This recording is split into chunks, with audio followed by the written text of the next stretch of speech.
An IP test is one of our design checks for prototypes to validate that our design works. We want to test that it's water resistant to some level of water immersion.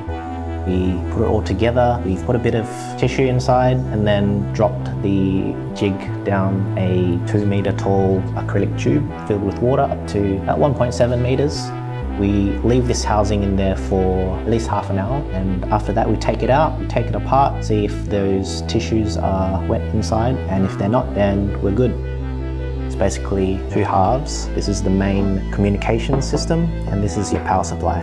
The main seal of concern would be this one in between the 2 interfaces, because they are always removing the 2 halves. We've put it on this top half. That means we only need 1 seal, as opposed to if the O-ring was on the bottom, then you'd need 1 on both sides.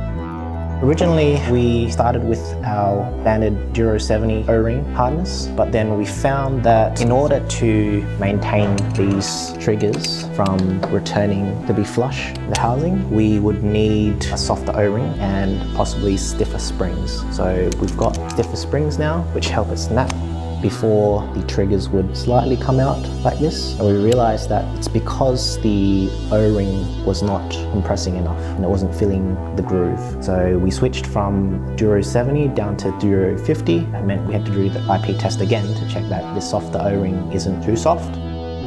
Because this O-ring is located on the top half, it's more prone to falling out as opposed to sitting on this bottom half.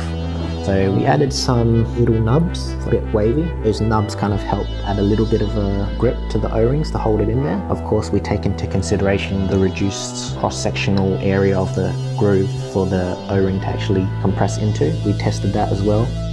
There's no official design guide for that per se, no standard, so we kind of just winged it. Everything kind of just fit and stayed in place, and we kept it as it was.